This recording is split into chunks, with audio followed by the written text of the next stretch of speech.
I know y'all heard that bullshit during the intro. But anyway, yeah, I'm extra. But anyway, welcome to another episode of Lost. Wait, what do you got a name for this, dude? This is episode 9. It's 10. This is episode 9. This is 10. Chap, you gonna look crazy when people look. This is episode 10, and we ain't got a title for this yet.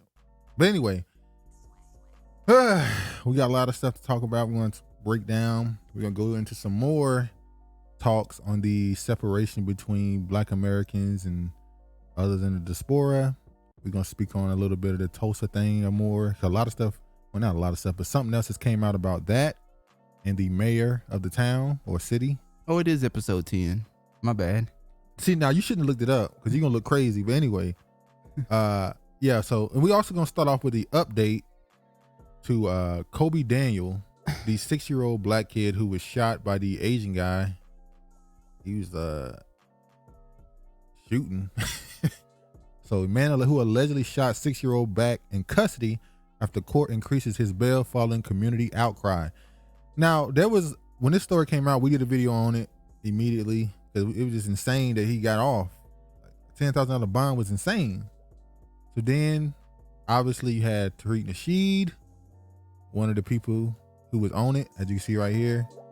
He was on it. He was one of the first people to report and talk about it. I think it happened, it really broke on the internet, at least, early yesterday, early in the morning or earlier in the day. And then he talked about it, and then later on that day, we made a video on it. A lot of people made videos on it. And today, or should I say yesterday, he was brought back into custody, and now they raised his bond to $100,000. But I think it's insane that you could shoot a 6-year-old and get a $10,000 bond. I don't know how that happened from the get-go. Well, we have the video of the his court proceedings. You know, they don't go to court no more. It's all on Zoom. So the video is out, and the judge's reasoning for giving him $10,000 bond is silly. Let me just show y'all this right quick. Hold on. We're going to just jump to her reasoning to why she's going to give him that amount of time. Let's watch this right here. I think a bond, I think some kind of a bond is important primarily because to emphasize the seriousness to Mr. Le-Nguyen, but also because, as I just said, at a minimum, there was an extremely bad choice made involving a firearm, which is always a concern to the court. Mr. Le-Nguyen, bond has two parts to it. One is whether you're a danger to the community. The other is whether you're a flight risk. There doesn't appear to be any reason that you would be considered a flight risk. As far as danger to the community, the only real issue is your alleged behavior. Alleged. Listen to this. This is a judge who is saying that he might be a danger. Keep in mind, he shot a firearm in the direction of 3 to 4 kids and shot one of them, but it's alleged. And I would say that's somebody who's unstable. First off, they ignoring the part about the sledgehammer. I'm gonna keep bringing it. He swung a sledgehammer first. Where was the father? I guess he was in the house. He swung the sledgehammer. The kid said I was too fast, so he wasn't gonna get me. Then he went in the house and just shot through the window. That's unstable. He should not be allowed out. He's a danger to his community. He's a danger to society. Yeah, that's right what it said. In this situation, which appears to be a dangerous and ill-advised option that you made. It's funny how they use words to make it not seem as bad as it is. She said what he did was ill-advised. Like I wouldn't advise you to shoot at a 6-year-old. I wouldn't advise that. Are you fucking crazy? What the hell is going on? The fact that this allegedly occurred in the way that Mr. Simon has just presented it to me, it, in the opinion of the court, indicates some potential danger. not because you meant to have anything go wrong, but because you chose. No, he meant to have something go wrong where he decided to pull out a sledgehammer and then secondly shot a firearm. He was trying to kill him. This is attempted murder. Chose to behave in a way that was in fact dangerous. So I have another question, Mr. Simon. Mm-hmm. Whatever the reason is that Mr. Le-Nguyen is in Livingston County, is that something that we have to address in the bond? The prosecutor's bond recommendation is saying that there are concerns for his safety. His safety. He decided to shoot at a 16. Sorry, he probably gonna say I thought he was 16. A 6-year-old, and somehow he may be in danger from the community. Imagine shooting a child and the court starts saying you might be in danger.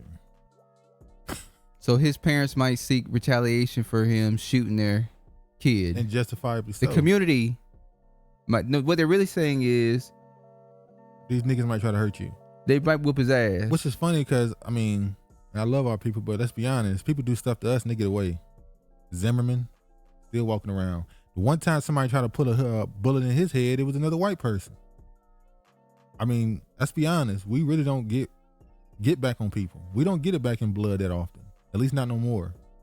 Maybe when back in the day when we was more thorough with it, maybe. But nowadays, we kind of just go on the internet and cry about it. Like we doing right now. Let's be honest.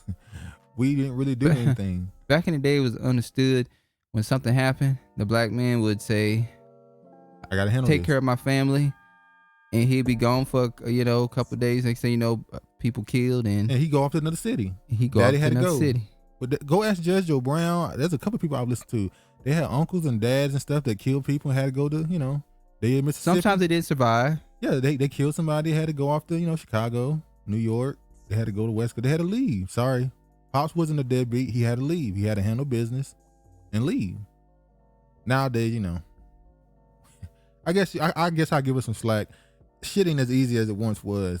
So many cameras. They follow you so easily. Surveillance. It's hard to get away with stuff. So phone tapping, laptop tapping. Yeah, I give us a pass for that. But I don't really understand what that would be. Can we go? Is it possible to go off YouTube for me to answer that? Yes. We're still going to be recording. That's fine. Okay.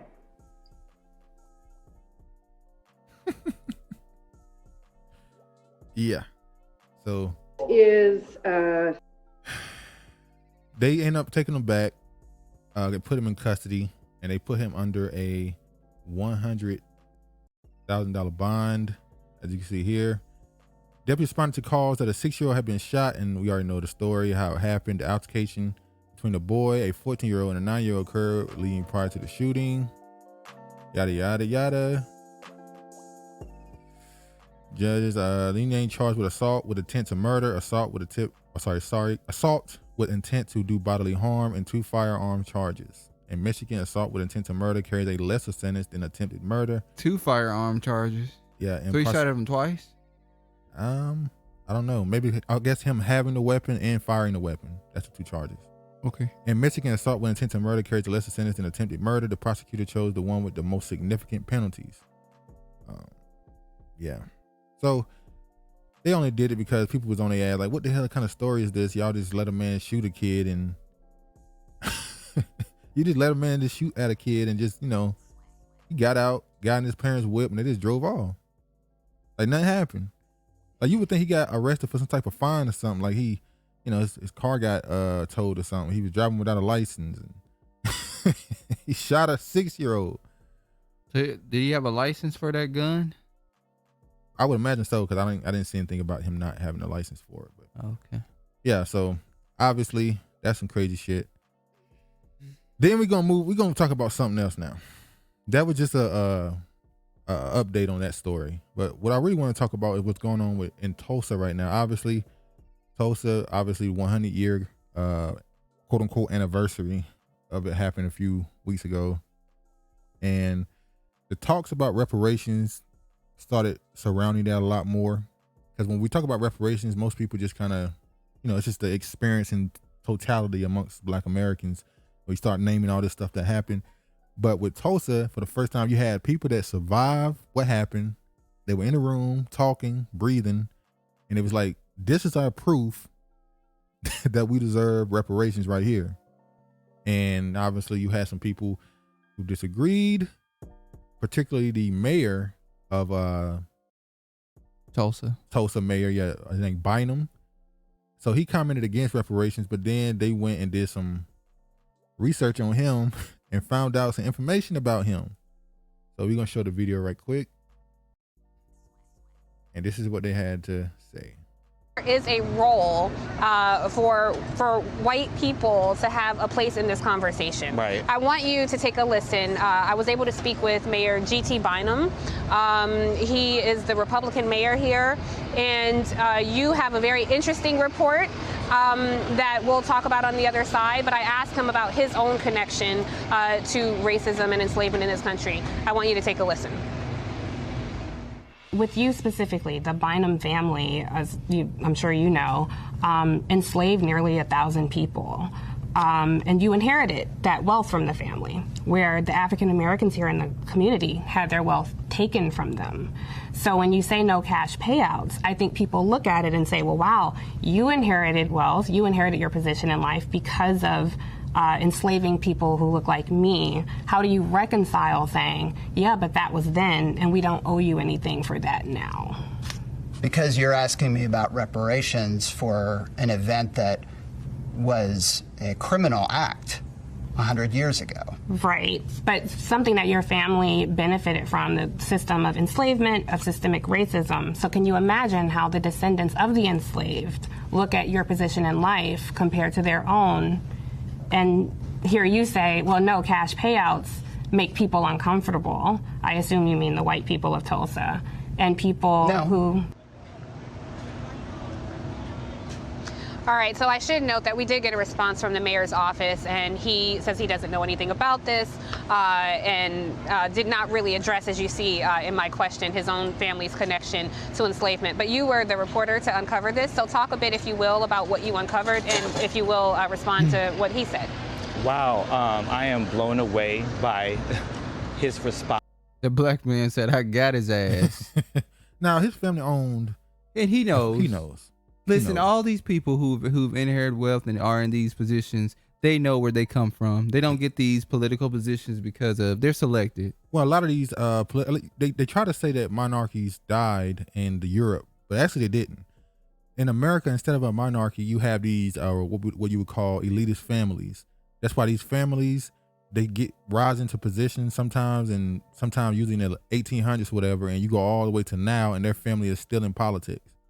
So these families become a replacement for the monarchies of the past, back in Europe and stuff. So they didn't go anywhere. You've still got families that feel like they're chosen to run society and direct where the country should go. So yeah. We want to reconcile, right? We had a race war here in Tulsa, Oklahoma, and the seeds of that horrible behavior were born in institutional slavery. And here's the thing about... He said, that is false, and our statement still stands. The statement is false about his family owning slaves? I guess is what he's saying. Sir, you know they're going to go look into this. Yeah. Well, what was his name? The speaker? Turtle? Mitch McConnell. Yeah, Mitch McConnell admitted that his family owned slaves. And, he said Obama's family did too. And neither one of us believe in reparations. So, Mayor G.T. Bynum's family that we found out. First of all, when you come from wealth, when you come from a powerful political family, you have your history is thoroughly recorded. And so, what we have found is that at the end of the 1860 slave schedule, Mayor G.T. Bynum's family, the descendants of the first Bynums that came to Jamestown in 1616, they had a total of 931 enslaved people. And so you think about that wealth, you think about, as a descendant, my family only had 56 years to build our wealth from 1865 to 1921. Just 56 years. Right. His family had from 1619 or from 1666, when we have confirmed, slave involvement in his family, all the way to 1865. Just think about that. It's unbelievable. Man, oh man, that's a big head start. And the fact that he came out, and I respect it, he stand on what he stand on, but he came out so strong against reparations, and it's like, your family history. This stuff is gonna be brought out, and it's gonna make you look a certain way, and they just don't care. They don't care. They just like, no, I don't believe in reparations, and it ain't happening. But you have to ask yourself, people, everybody, like, why are you guys so hesitant towards us getting reparations? Why do you feel that we're not owed anything? I think they know. I think this is okay. You have the thing of the fear of the black planet. It's one of those things where on one side, they feel like if they pay reparations to black Americans, there'll be a certain level of anger that'll come from non-black Americans. We always focus on white, but you got a lot of foreigners that come to this country. They'll start, hey, we didn't do anything. Why are we paying taxes? Because that's what they think. They think when you think reparations, they think immediately taxes from the government, when really it's institutions that benefited from slavery. But we already went through all that. And then there's the idea that if we give you this, how quickly would society change? We've seen all the skits and jokes about black people getting a lot of money and spending it on rims and wasting it. That's and all not that what's stuff. Gonna happen.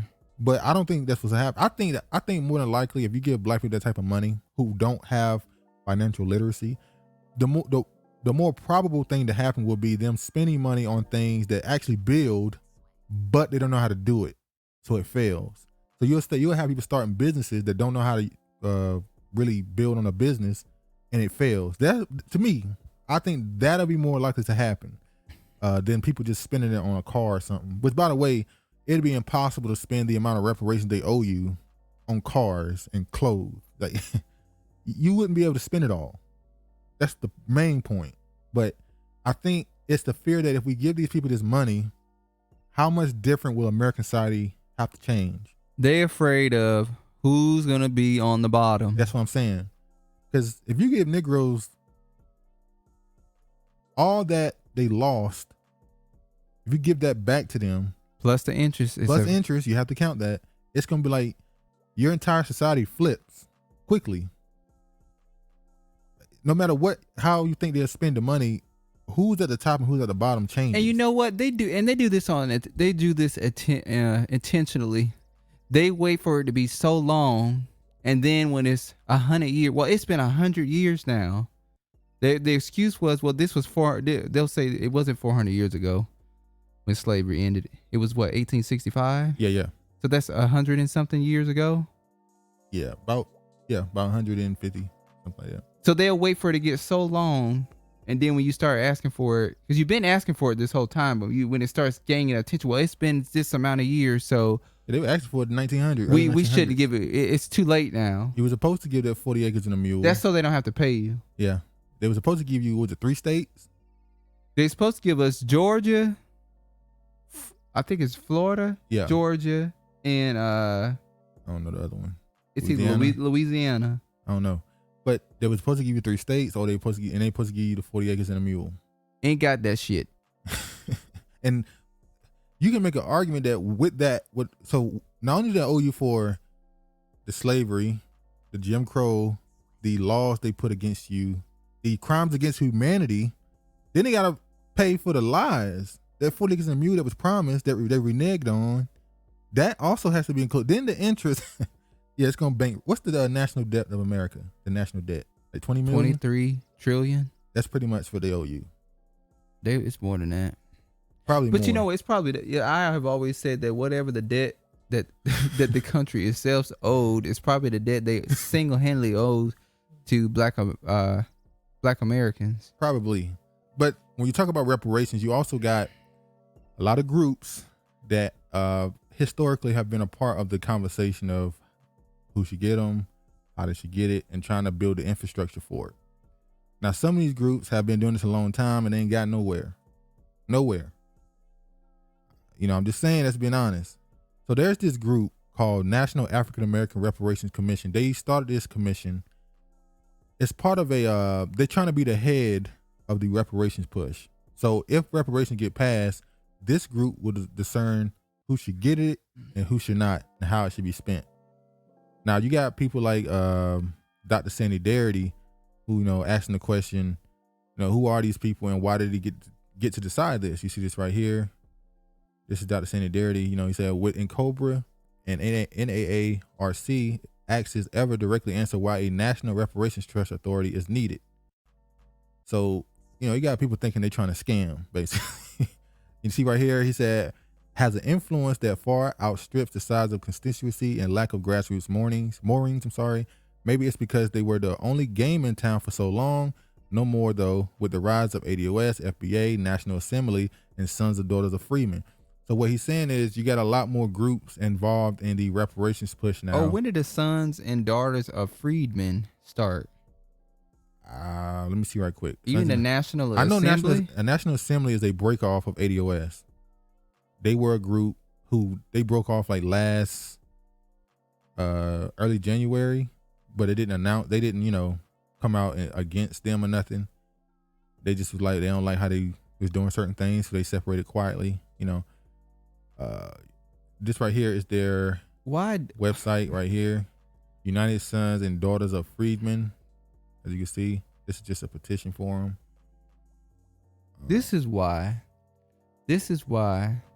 black people can't get nowhere, because somebody will start something and then you have 4 and 5 and 6 things branching off of what this one group started. They started it? I'm not saying they started it, but the conversation became bigger when ADOS came about, right? Yeah. Okay. So ADOS started it in the sense of, I'm talking about in this era right now. And then you had FBA that pretty much branched off of ADOS. And then you got the National Assembly. And I don't know nothing about the United Sons and Daughters of Freedmen. Well, this is their website here. The mission of United States Sons and Daughters of Freedmen is to uplift our largely disenfranchised communities, freedmen history, and lineage tracing. Now, that freedmen term is a historic term, and it's starting to come back into fruition lately. I've seen over the last 3 years, you're starting to see a lot more people use that term. I definitely remember seeing BTP. Yeah, as you can see, this is him. He's definitely been using the Freedmen name. So we've been watching him, and I've never heard him talk about the Sons and Daughters of Freedmen. He did. Oh, he did? You didn't watch him consistently. He talked about it all the time. So you knew about this? Yeah. So you knew there was a Sons and Daughters of Freedmen? I knew they were a part of they didn't use that term, Sons and Daughters of Freedmen, on the YouTube channel in their debates and stuff. But I knew they used that term, Freedmen. So when did they start? Freedmen. When did they put this web page up and start this? Let's see right quick.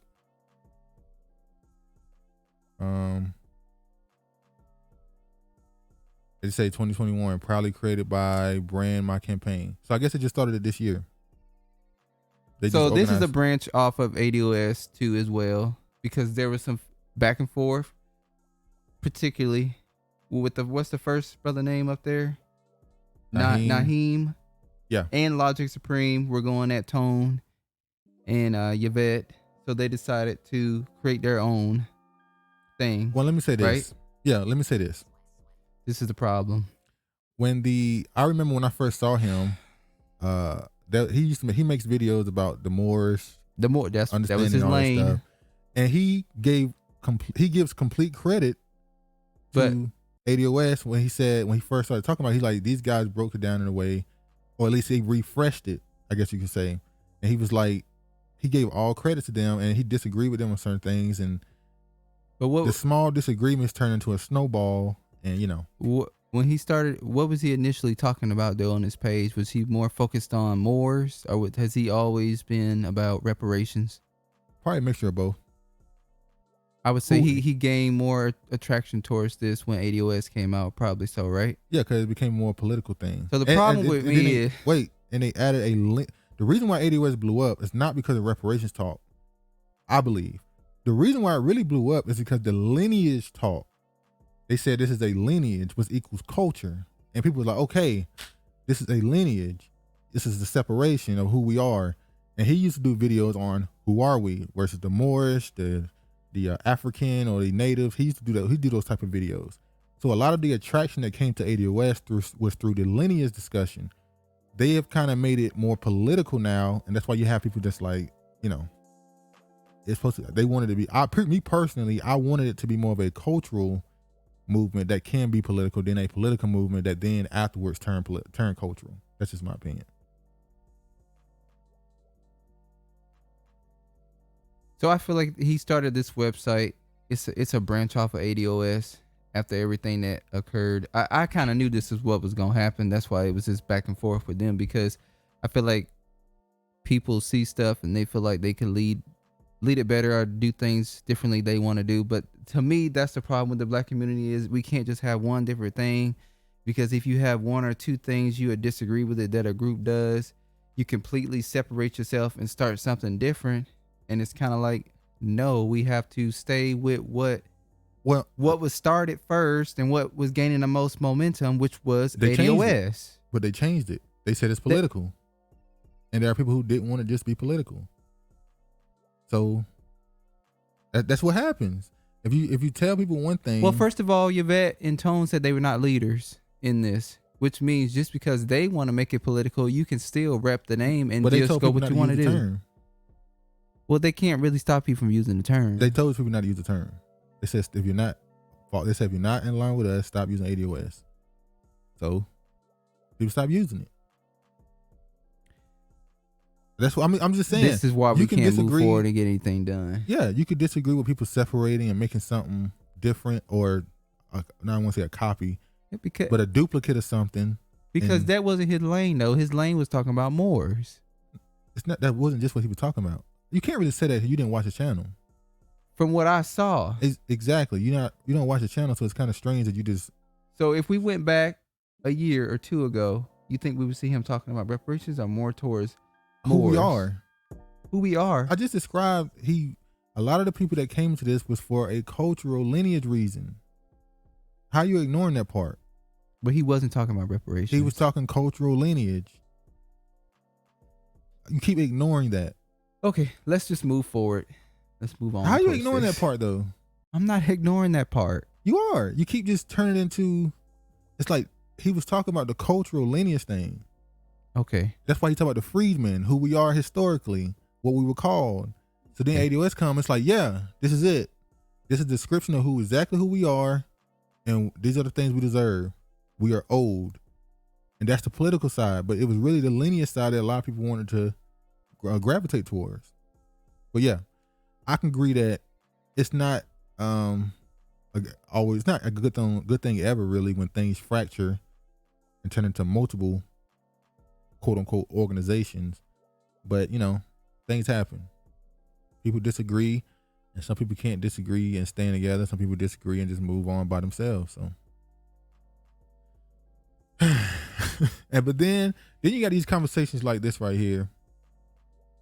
This Pan-African woman, she is African American, but she said something like this. She said, ADOS folks ain't even done a family tree and always talking about lineage. You see what I said?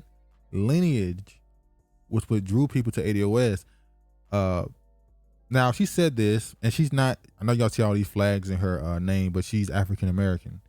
She put the flags in her name as to be, antagonistic to the people that were commenting. To be antagonistic so people towards would comment, ADOS. Yeah, people would comment, and she would just add another flag, keep adding flags. And it's like, well, why do you care about those flags so much? Aren't you a Pan-African? Shouldn't there be one flag, one banner? But you're okay with representing all these flags. But the American flag, you can't represent. But it is what it is. The stain. So you had a lot of towards that flag. Obviously, these type of tweets happen all day, every day, from people who want to nab and jab at ADOS and FBA people. But you gotta be a sick, twisted individual to not want a group of people to define themselves by who they are, because they're trying to reach a goal to get reparations for their people. And it's like you're standing in their way because you are upset or are pissed off because they're excluding. They're not including everybody. That's stupid. Yeah, which is funny because if you go to the hold on, CARICOM. No. If you go here, you see right here, and this is clearly a shot, by the way. Grenada National Reparations Commission lecture: Malcolm, Maurice, and the movement for reparations in Grenada. Now they keep trying to paint Malcolm X as a foreign immigrant black, even though we know his mother was from Grenada. His father is African American, if I'm not mistaken. This shit is sad. Y'all I'ma say it. I don't give a fuck who don't like it. Y'all some sad people. You try to, you do this all the time. You find a black American celebrity that may have a half. It's okay for you to claim them. Yeah. But their stock is in America because this is where they were born. You try to do it with Ashanti. It's just ridiculous. I guess you could take Jada Pinkett too, because her mom is from the Caribbeans. You could take Nia Long too. Her mom is from the Caribbeans. You could take them. Damn, you're sad. Well, the thing about it is, like I said, a lot of the people who are against ADOS, they say that they don't want black Americans to define themselves as black Americans. They want to define themselves as African. But I disagree with that because for some reason, a Jamaican, they can define themselves. This is where when we go into the conversation about the flag and are black Americans, what you would call real American, or they just, are people that's held captive in a country, But when this conversation comes up about black Americans not being allowed to be defined by that, you're okay with a Jamaican being Jamaican, a person from St. Lucia being St. Lucia, Trinidadian being Trinidadian. But for some reason, a black American can't be black American. You got to be African. You got to be African because let's just say the shit. You the top black. You're viewed as the top. You're looked at as the cream of the crop because you black American is pop culture, not just American pop culture. It's national. You have fucking international. Sorry, you have people in fucking Asia doing breakdancing and shit, or trying to do what did they name their R&B? What is it called? K-pop? Oh, K-pop. Yeah, something like that. Yeah. Which is just R&B. They are R&B. They are copying R&B, doing Korea. 90s R&B. In Korea, I think it is. Yeah. Yeah. So they look at like, well, these people can't just stand on their own. They cannot just have their own identity. They have to identify as African, because when they identify as African, it uplifts all blacks. But when they try to separate themselves, then we're just left out here by ourselves. Yeah. But see, that goes to the argument of, well, should black Americans rep the American flag? If you're a black American and you want to rep the American flag, rep the American flag. No. I'm talking to you. If I want to rep the American flag, I'm not asking you want to. I said, do you covet the American flag? Is it your flag? It's my flag in a sense of. No, not in a sense. I live in America. No, you said this yesterday. The American flag. You said this day before yesterday. Listen, is the flag something you hold in high regard? The American flag. If you saw somebody taking the American flag and stepping on it, would you get offended? No. Okay, so do you take pride in the American flag? I don't know why you're trying to make this so hard. It's a simple question. It's yes or no, but you keep in a sense. No. Do you take pride in the American flag? Come on. Did you still? This is it's interesting. Simple. Yes or no? No, because you're trying to paint it as this. It's such a disdain for you. You're doing the same thing that the immigrants be doing. No, when did I add any disdain to? I'm asking a question. It's amazing. I put nothing when America does the Olympics and America on. wins all these things. Black people don't have a problem representing the American flag. Who? So when they go off and black people rooted for Usain Bolt, even Jamaican. You want to know why they rooted for Usain Bolt? Because he was the best. Because he was the best. If exactly. it was a black man, American dude that was faster than him, they would have been rooting for him. The point is, they don't care if Usain Bolt wasn't a black man, they wouldn't have root for him. That's just being honest. He was black man who was the best. They rooted for him. They didn't care what country Well, he no, was from. that just shows that black people, we really don't view people as we're not really looking at them based on what country they come from. We really look at you we just see you as black, correct? Well, okay. Point of the comment. You find a way to twist this conversation. No, are you trying to make it? Do you take pride in the American flag? I don't take pride in American flag in a sense, but I take pride in this country because we were already here before white people was here. We were already here before the quote unquote Native Americans was here. So this don't got shit to do with the American flag and Caucasian people. This land, this soil, we were here first. So you don't care about the American flag? You keep adding to that because you just don't want to say yes or no. I don't get it. I done said what I said. No. So no, you don't care. I said what I said. All right, so he don't take pride in the American flag. He doesn't care about it. So, okay. All right. I don't know why it's so hard for you to just say that. You dancing around and I'm not dancing around the question. Roping, y'all just try to make niggas feel guilty. I didn't say nothing about guilt. For just not outright just saying fuck America. Why should we say that? We're here in this country. Where did I condemn anybody? In the video I made, I showed all kind of people saying all kind of things. Most people was I'm American. I'm gonna use the flag. I just said I don't. And that's your choice. I have no problem that's what I said. I said if you want to rep it, you want to. But I was asking about you though. And I done said what I said. You still didn't answer the question directly. You kind of answered. You still didn't say yes or no. But anyway. No, because I don't repeat myself over and over. You ain't said nothing. You still didn't answer the question. You gave a whole soliloquy on, why okay or not okay. But you haven't just said me personally no or me personally yes. Have you ever seen me walk around with a damn American flag? No. Have you ever seen American flag on any social media account that I have? No. Then that answers your question. Why not just say it though? Instead of just anyway. But those who want to, black Americans, you can. Who said they can't? Once again, I said there are a lot of black people we have a grandfather on both sides of our family who served in the military, World War II, Vietnam. It's beyond that shit. Like I said, we was here first. You have family members that died for that, so it's like naturally you might not see it as as high as it should be, but you look at the flag and think something of your grandfather. I did my ancestry test. I'm indigenous to this land. 2%. Get out of here with that bullshit. I did my. We are indigenous. Niggas be fighting for that damn Native American. They had a and not no damn Mongoloid Native American either. Black. Oh man, let's get into some pop culture right quick. Let's talk about a little pop culture. Let's talk about Meg. Meg's ass is in the air again. Listen, Meg the Stallion. By the way, I'm still waiting for that trial. When the trial happens, that's what I was gonna say. Instead of her, doing this, she should be focusing on getting her lawyers together for that trial. But let me show y'all this video that Meg the Stallion had. I mean, what? COVID is what? Their shit is opening up, so Meg should be going to court, her and Tory Lanez. So BET tweeted out a short little video of Megan. I guess she had a song called Thot Shit. That's what she is. Damn, Trav.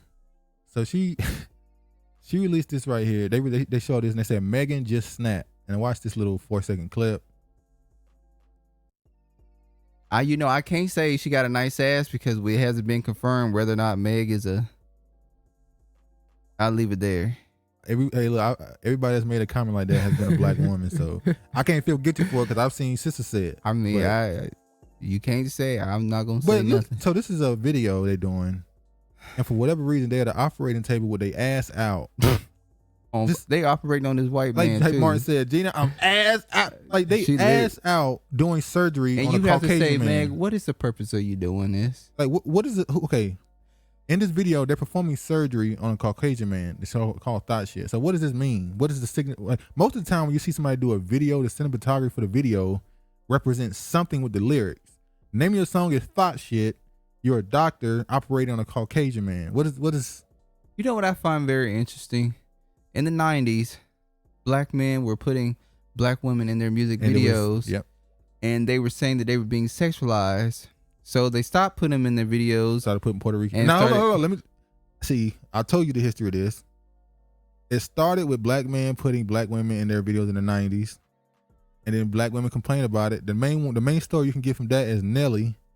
He had a video with black women, and black women, there were some black women that protested his video shoot, I believe. And and that's fine. I totally agree. If they don't want to be seeing themselves as whores, don't put them in their videos. So a lot of the dudes started putting ambiguous and women if that's what they can find, that's what they can find. Yeah. So then now the point I'm trying to make is Meg has black women in her video along with herself with her ass out. Like this is so y'all fought for that to just do it to yourself and do it to your own women, pretty much. Your own people. So somebody put a longer clip of this up here. Yes, that is what's on his face. It's a vagina. So they put this right here. I know this on YouTube, and I don't fight looking it up. So look at this video, and what does this mean?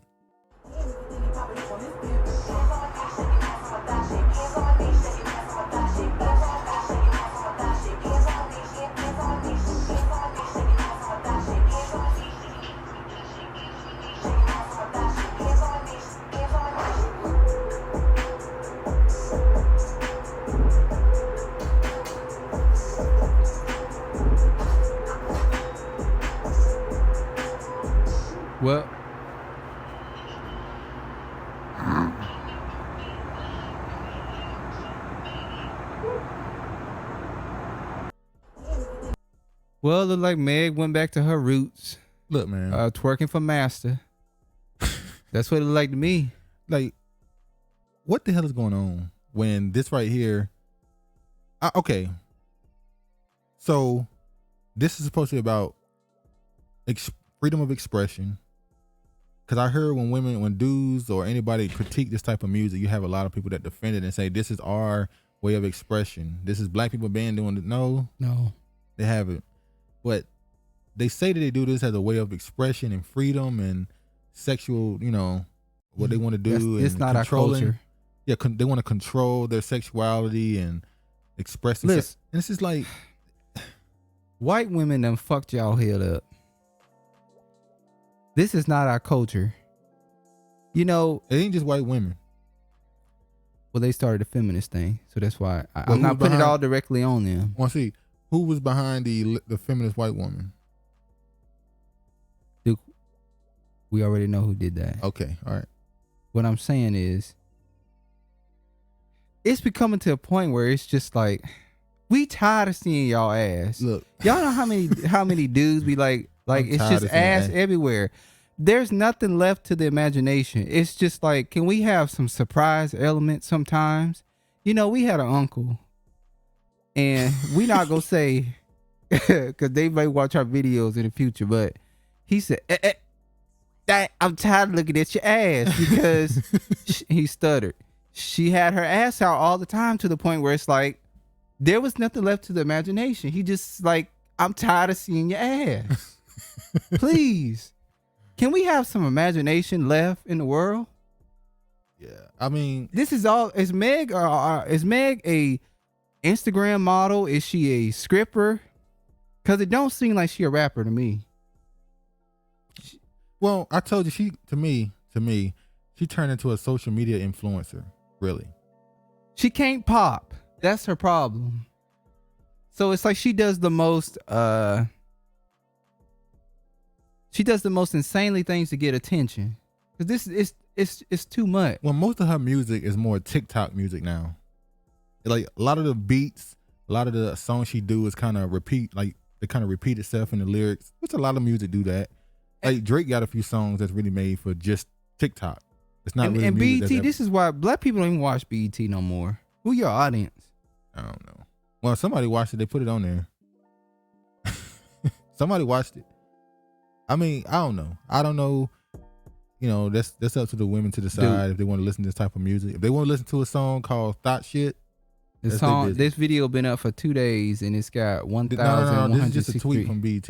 This ain't saying how much. Well, the likes don't look like it's that popular. BET, it's 2 days. BET ain't that popular, so we can't really compare it based off of that tweet. But I don't know, man. When you talk about that type of stuff, it goes back into in this country, our people have been like completely taken away from any sort of culture that's worth a damn. You know, and the face of anything that's bad, we're the face of it. And that's not without the help of, you know, brothers didn't do what they supposed to do too. You know, a lot of our forefathers did things that led to let's say it like this, a lot of the things our forefathers did allow the devil in. Is that fair? Yeah. Kind of allowed them in, and, you know, once the poison get in, it just spreads. But, you know, you can be in captivity and still live have some decency. Well, my goodness. When you're constantly being inundated with all this bullshit around you, it's kind of, you know, hard not to get corrupted. And some people, not all our people are even like this. Most of our people ain't like this. But the ones that are, this is the ones they love to put on television. Yeah. I mean, that's kind of what's been going on since forever, though. Even back in the 20s and 30s, I mean, you have people like Stephen Fetchit and all of them. They've always given platforms to people that bring out the worst image of our people, you know. And when you go into that, Meg got to go. We didn't give a fuck about Cardi B because she ain't black, so she could do whatever she want to do. But Meg, you got to go. And when you get into the Meg situation, I wonder, to people across America, and I don't really care what they think, but I wonder, when they see a Meg Thee Stallion and how she carry herself and all that stuff, do they look at that and say those people don't deserve reparations? Probably so. I mean, even some black people, I wanted to look at that and say, we don't deserve it. But fuck them who say we don't deserve it, because we do deserve it. Here's another article here. Federal judge halts loan program for farmers of color after lawsuit says they discriminate against white people. A federal judge has stopped the loan forgiveness program tailored to farmers of color, siding with plaintiffs who argued it discriminated against white people. The Milwaukee Journal Sentinel reports Judge William, I ain't finna try to say that name, said the plaintiffs are likely to succeed on the merits of their claim that the program violates the Constitution's provisions on discrimination, as it didn't include white people. His temporary restraining order against the program came in response to a lawsuit filed by Wisconsin Institute of Law and Liberty, a conservative law firm that is representing farmers from 8 states in the case. The Department of Agriculture, which is in charge of the program, told the outlet they plan to appeal the order. When a temporary order is lifted, USDA will be prepared to provide a debt release authorized by Congress. A spokesperson said the program, which is approved by Congress as part of the President Joe Biden's American Rescue Act, provided up to 120% of the funds for loan balances of Black, Hispanic, Asian, and other minorities. They won't let you have nothing. So all this was debt forgiveness. That's it. But for some reason, white people are like, hell no. We don't care. Same thing in Oregon. We don't care if historically you've been done wrong. We don't care. We gonna get out our debt too. You ain't finna. See, what happens is when you forgive the debt of one and not the other, one get a slightly upper hand because they're not as much debt, so they can buy more, they can purchase more.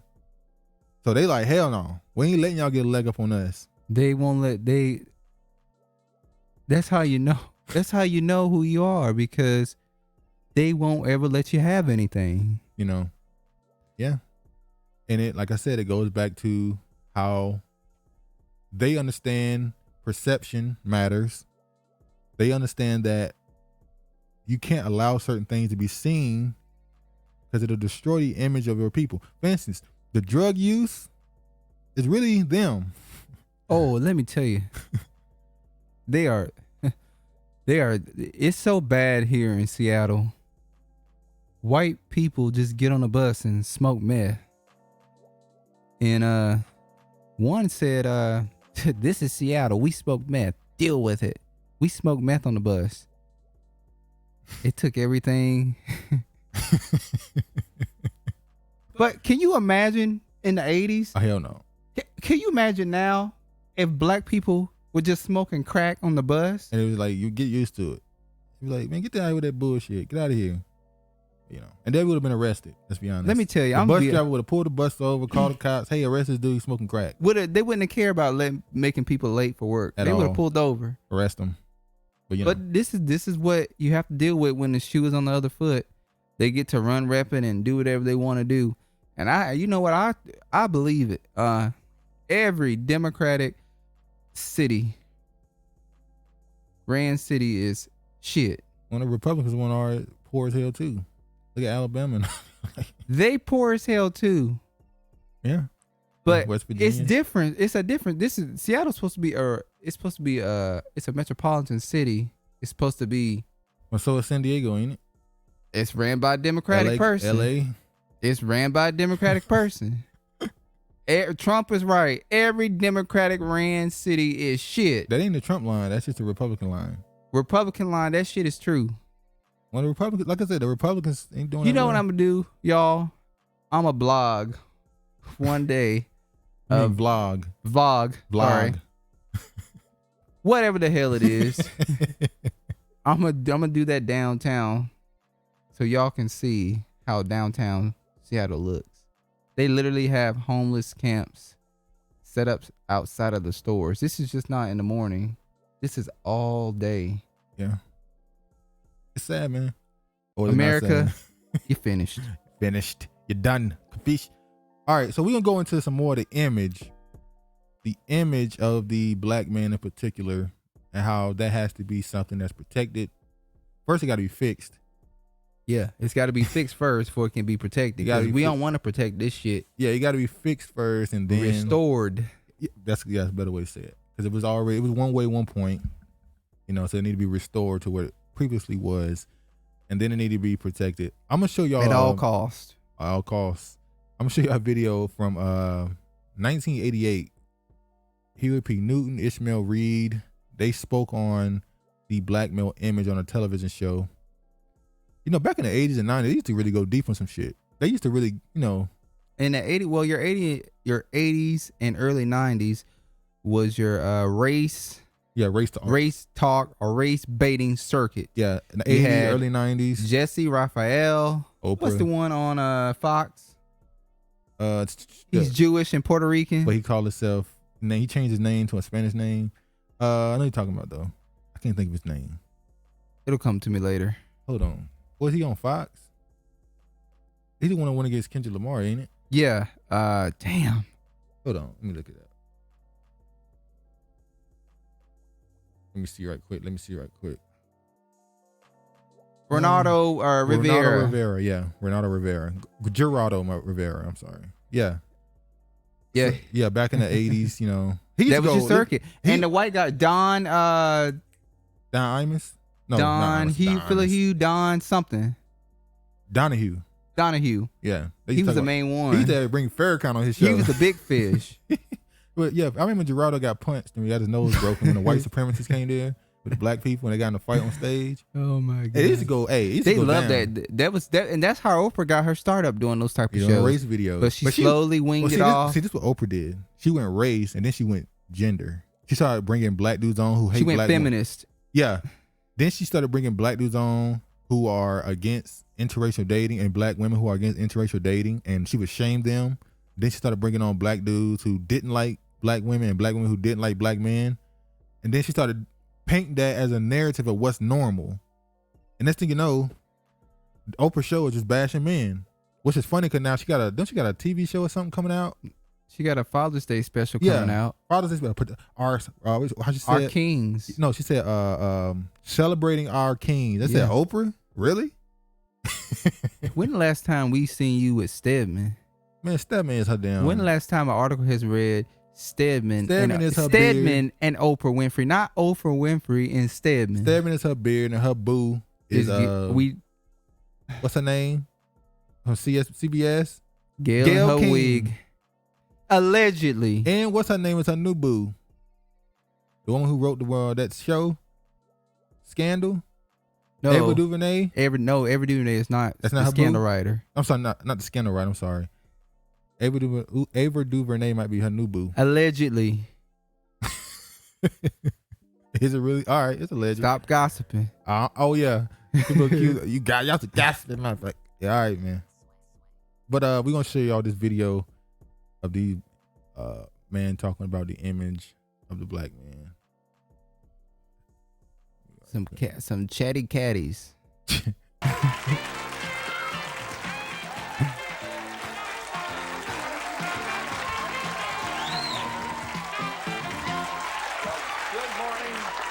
welcome to People Are Talking. And happy Martin Luther King birthday. Today is the day we observe Lord, his birthday. man. We do nationwide. Years ago on April 4th, 1968, and a planned effort that we're going to tell you a little bit about a little later on in the show to warm welcome this evening. I'm gonna skip through right quick.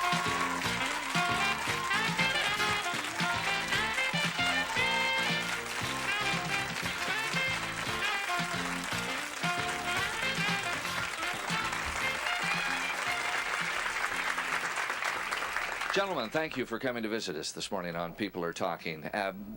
We are going to definitely get into the image of black men in America, but are the three of you still reeling on the comments of Jimmy the Greek? Okay, Jimmy the Greek was a sports betting dude back in the 80s. The comment that got him in trouble is he got on TV in the interview and he said that black people were superior to white people. He was speaking on athletically because he's a sports bettor. He said because they were bred and like bucks and they were trained to be more athletic. He said they used to put the big buck with the big female buck and breed them. And then he said comments like if black men were allowed in positions in office in the sports world as coaches and GMs and stuff, that they would take all the jobs away from white people. So he was being a very honest person. If you know, there's a video by Chronicles of Judah called The Fall of an Honest White Man. You can go watch that video. He broke it down.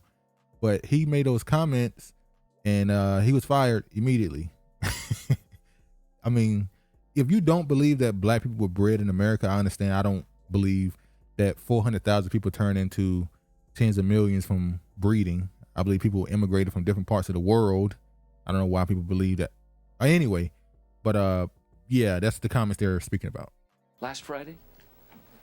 Well, I'm not reading. I thought the comments were pretty accurate. I think that blacks are superior gene line. Based upon reproductive survival success, you have to reproduce in order to survive. And blacks have been put under 400 years of slavery, given the worst food, the worst medical care, the worst housing. So that would select out the weaker gene lines. And that's why we would be out of proportionally represented in just about every area we're given an opportunity. Are you glad? You sound like you're glad he made these comments here. Now, if whites would like to be superior, they would allow blacks to enslave them for 400 years, and their weaker gene lines would die out. So I think that Jimmy the Greek is unfairly treated by the station that fired him. And I think the other group that probably would have a superior gene line based upon reproductive survival success are Jewish people who've been driven and murdered for years.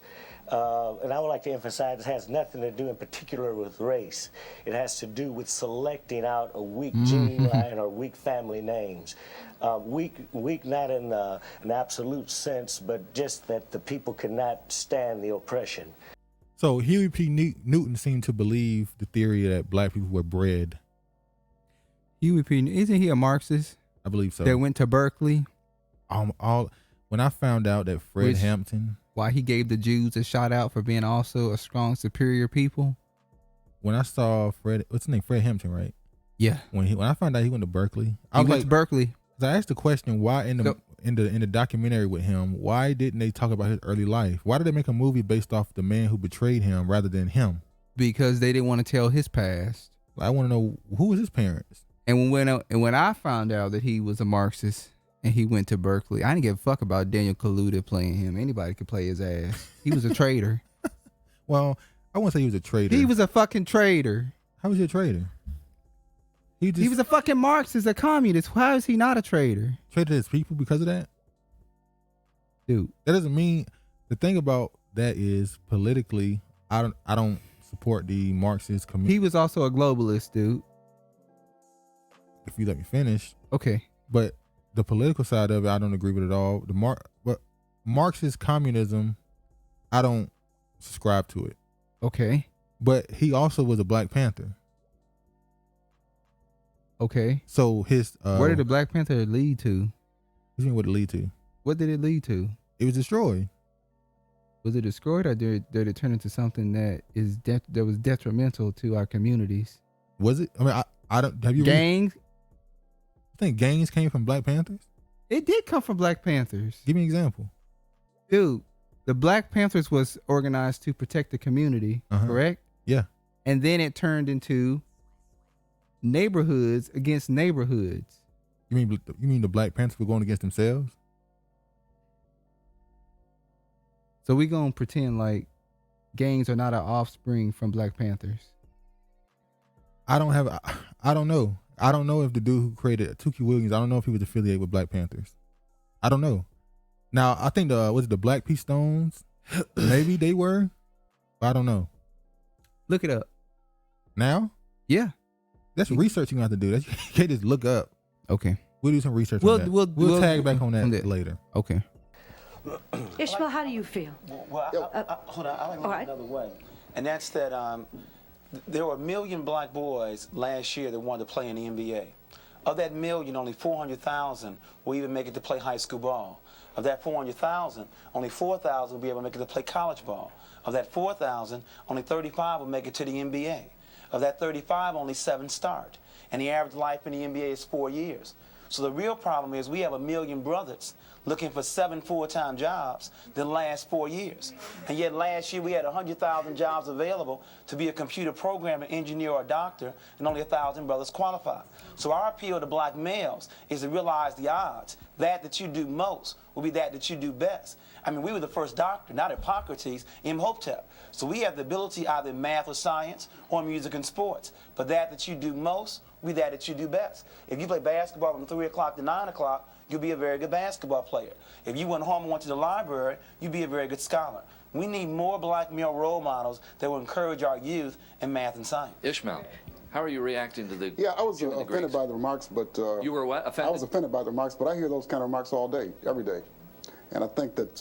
so he said what you think a lot of folks are thinking anyhow, but they're not saying it. Before I came over here, I was tuned into another channel, fortunately. That's okay, Ishmael. And I think the interviewer was trying to congratulate Arthur Mitchell of the Harlem dance group. And he tried to congratulate him by saying that, well, these people are not into superfly bebop. They're into things that are more, forms that are more elegant and sophisticated. I can't think of any music form that's more sophisticated and elegant than bebop. So I took that as a slur against Afro-American music. So I think what happens is that we run the risk of singling out people like Nick the Greek and Al Campanet, is that the way you pronounce his name? Campanet. Yeah, who have working class styles, and we let these elitists, people in culture and education, get away. You understand what I mean? So it seems to be a double standard. People who have a working class background, like those two guys, get blasted. But people in the industry I work in the university and culture, get away. They make remarks like that all the time. So in other words, it's kind of a good thing that it came out. It kind of hit people in the face, made them realize that they have this deep programming that's gone on. Yeah, but see, the programming continues. I mean, you know. I can't see why any people would be insulted by someone saying they're superior. As I read the article, yeah, but the Reverend Jesse Jackson, Huey, has said he should have been fired by CBS. Dr. Harry Edwards, Huey, hold on. I'm talking about what Huey Newton says right now.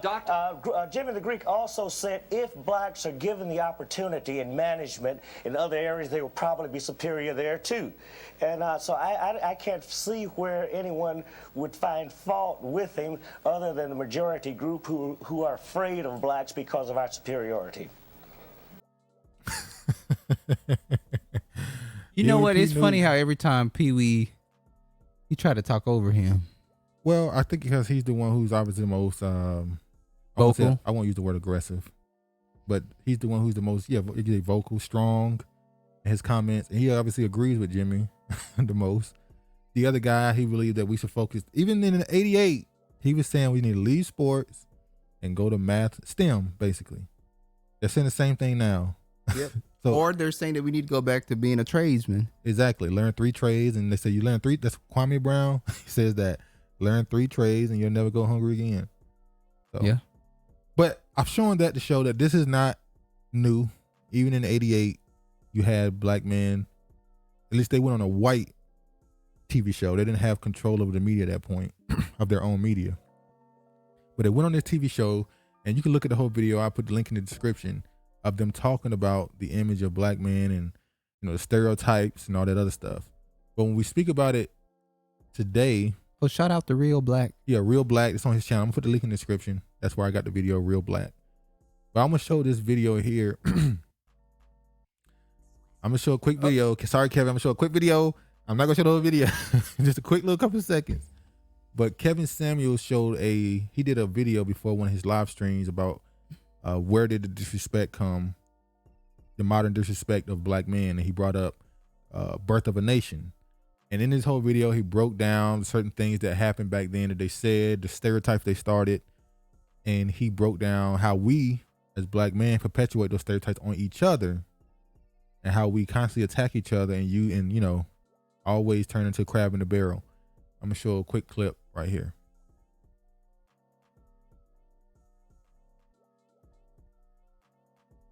When who needs to lead when the market ain't even created? Build your own. Joe Rogan don't complain about what somebody else is doing. He don't complain about what Philip DeFranco is doing. They don't worry themselves about what PewDiePie is doing or Mr. Beast or Dude Perfect. None of them.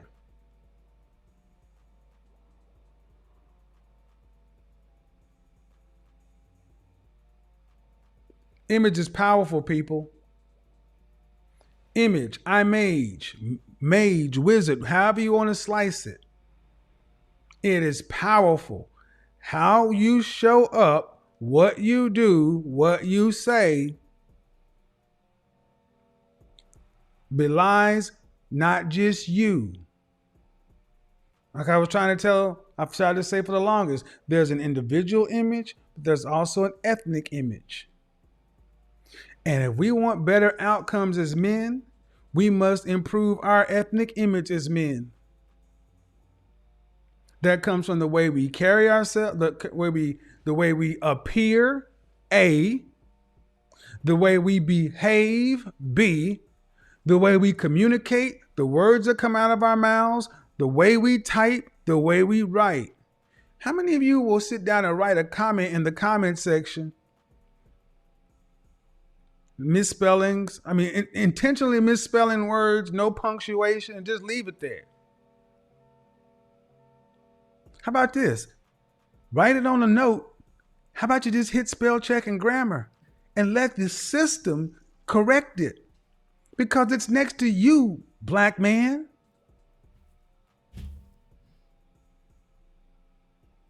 Appear, behave, communicate. And if you don't know how, time to go back to school. I will say that it is a struggle, oftentimes, listen to the way we speak to one another. We can improve this. But it all comes down to this thing right here. The internet is here to stay. And what we put online, shout out to Maximus Decimus Meridius. What we do in life echoes an eternity. Once it's online, it will echo an eternity. So, as you see there, he talked about the image from the standpoint of how we carry each other, also how we act around each other and carry ourselves in public, and how that has an impact on how you treat it. Yeah. He pretty much saying, don't view yourself as an individual, view yourself as a part of a group. Which is another thing that comes along with black people sometimes. We're not a monolith. And it's like, I said this a whole bunch of times. We can disagree on the solutions, but we have to agree on the problems. And we have to agree on the problems and the ultimate goal, the end game. And that's what I was just talking about earlier with the ADOS and then the branching off groups. When they agree on the problem. They agree on the goal. They disagree on how to get there. So they separate. But that's kind of confusing when we're not going to go back down that hole. Why you want to go down that road? Because it's just. What?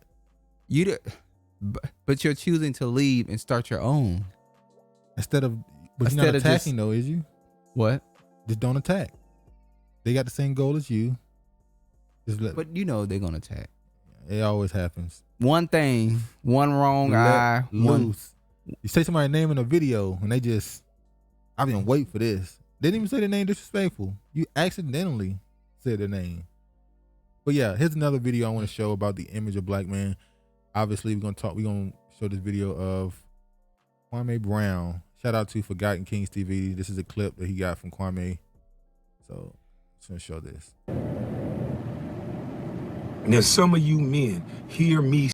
We have coding teachers in every school, in every class around America. If this is what make these kids successful and these kids are our future. Still think I'm crazy?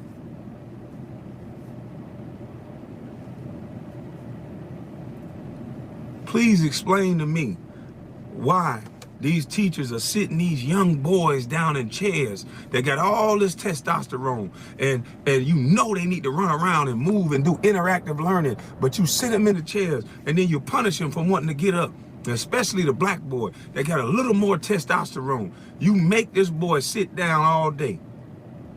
You know what happens? See, I have a dog. And anybody that knows that have an animal, and not to say that little boys are wild animal, but we have that thing in us. And so if I don't take my dog out for a walk, you know what's gonna happen probably? If I don't get that energy out, if I don't run her, guarantee she's gonna chew the fuck out of something in that house. So my question is, chew the heck out of something in that house.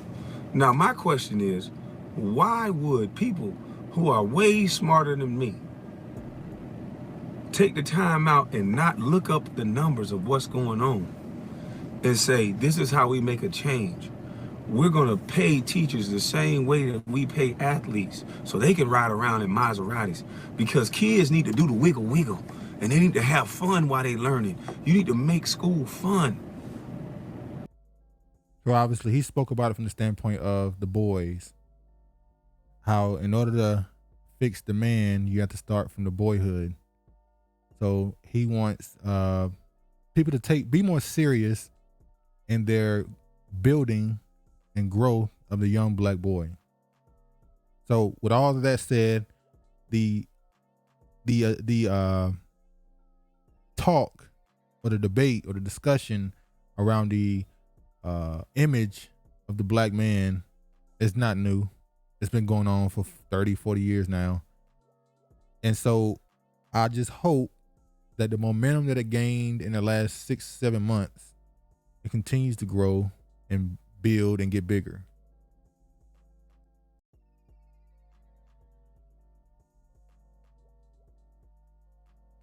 You got it. Go ahead.